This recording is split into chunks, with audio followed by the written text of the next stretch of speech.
Hello, I'm Liz, one of Derry's reference librarians, and welcome to another episode of Misinformation Busters. Once a week we tackle a rumor or a false or misunderstood story and we try to separate fact from fiction. This week we're talking about Dr. Seuss and the supposed quest to cancel him. So, what's the story? On March 2nd of 2021, Dr. Seuss Enterprises, the group that handles Dr. Seuss's legacy, announced that it would cease publication of 6 Dr. Seuss books due to images and language that is considered hurtful or have been criticized as racist. And then the internet exploded with claims that The Cat in the Hat was being banned and Dr. Seuss was no longer okay to read. I'm not saying the situation is a great example of needing to read beyond the headline before reacting, but the reaction to this is giving me a headache. So, what are the facts? Let's take a look at the books that will no longer be reprinted. The books are And to Think That I Saw It on Mulberry Street, If I Ran a Zoo, McElliot's Pool, On Beyond Zebra, Scrambled Egg Super, and The Cat's Quizzer. And other than Mulberry Street and If I Ran the Zoo, these aren't wicked popular books. And even Zoo and Mulberry Street are not high on the Seuss canon, as it were. So, no one is coming for The Cat in the Hat. You can still read Green Eggs and Ham. And in fact, you can still read these 6 books. Dr. Seuss Enterprises, who are the copyright holders, are not calling for them to be removed from shelves. They are simply ceasing to reprint them. And I wish I could end the video here. But there is a lot of misunderstanding around this issue, the biggest being that this is a sudden thing, as if no one had an issue with Dr. Seuss before 2021. And it may seem sudden, but in reality, there is a history of critique of Dr. Seuss.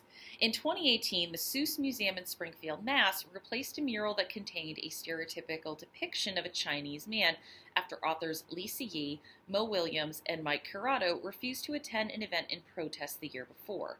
In an open letter, they state, quote, "While the image may have been considered amusing to some when it was published 80 years ago, it is obviously offensive in 2017. Basically, this seemed fine back then, but we know better now." Also in 2017, the NEA started to de-emphasize Dr. Seuss in favor of a more diverse reading list and moving away from the idea that Dr. Seuss is the be-all, end-all of children's literature. Also in the same year, Philip Nell, a professor of English at Kansas State University, released a book called Was the Cat in the Hat Black?, which examined Seuss's cartoons and how even someone who had fairly progressive views for his time can still utilize racist tropes like drawing Asian people with slanted lines for eyes or black people as tribal savages. Again, tropes that were okay, even popular at the time. Also, let's go back to 1999. A really good book called Dr. Seuss Goes to War came out. The book contains Dr. Seuss's political cartoons, and the author, Richard Minier, gives us a really great look at Seuss's anti-fascist artwork. But the book also points out the anti-Asian sentiment in his artwork and how stereotypes at the time influenced his art. This book is a great example of looking at controversial art in the context of its time and also being honest about the racist influences, and I would highly recommend reading it. The final example is found in the biography Dr. Seuss and Mr. Gazelle. Seuss himself actually updated some of his works, including Mulberry Street in the 1970s and 80s. So this is from page 276. Quote, "The revisions that Ted considered most significant involved Mulberry Street. Quote, I had a gentleman with a pigtail, he said. I colored him yellow and called him a Chinaman. That's the way things were 50 years ago. In later editions, I refer to him as a Chinese man. I've taken the color out of the gentleman and removed the pigtail, and now he looks like an Irishman." Well, not quite. I had the later editions, and the man still had the hat and eyes that were drawn as slanted lines.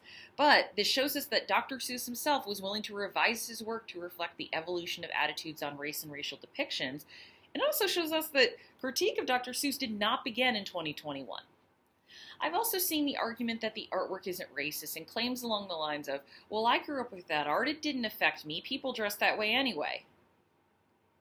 Look, if anyone wants to defend drawing black people one step away from a bone through the nose, or Asian people with slanted lines for eyes as not racist in 2021, that is on them. But if you are genuinely not sure, I would recommend Philip Nell's book. I would also take into account the fact that kids start to form biases at a young age.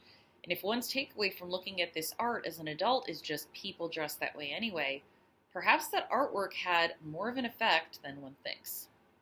Also, Seuss rarely included people of color in his artwork, and when he did, they usually were pretty stereotypical drawings. And maybe there's a reason that his less human-focused artwork, like The Cat in the Hat, The Grinch, The Lorax, has all remained more popular. The last misunderstanding I've seen is, oh, so now we can't read Dr. Seuss? Yes, you can. Libraries will still carry these books, so you can still have them at home. Libraries might put them in a non-circulating special collection to prevent theft. You never know, people might steal these books to resell, or simply check out books with content that they find objectionable and then never return them. The books may carry disclaimers made by the library. They may be used as teaching tools to talk about racism. They may just stay on the shelves and they'll say nothing about it. The Dr. Seuss Enterprises decision only affects publishing, not what libraries do with the books. And again, I should also note, it doesn't really affect what private citizens can do with their own copies. Full disclosure, I really wish that the copyright holders had just republished these books with disclaimers. I think it's the best way to keep the material available while admitting that certain aspects may not have aged well. After all, Warner Brothers has done this for years with Looney Tunes, the Tintin books have disclaimers, and even Disney now does disclaimers for some of their old work. Some people seem to think that even disclaimers is a form of canceling or censorship, which, how could something be canceled if you're still watching it? Really, nostalgia can make people pretty defensive, and I can see why it's jarring to see things that you loved as a kid, something you associate with a simpler time, associated with something as awful as racism. I get it. I'm a Roald Dahl fan, and it was really hard to learn that the man who wrote my favorite childhood book was an anti-Semite. Also going on right now, Harry Potter fans are dealing with J.K. Rowling's bigoted views. It is never fun to find out that someone who created something you love wasn't as great as you thought. But people can take it really seriously as if it's a value judgment on them.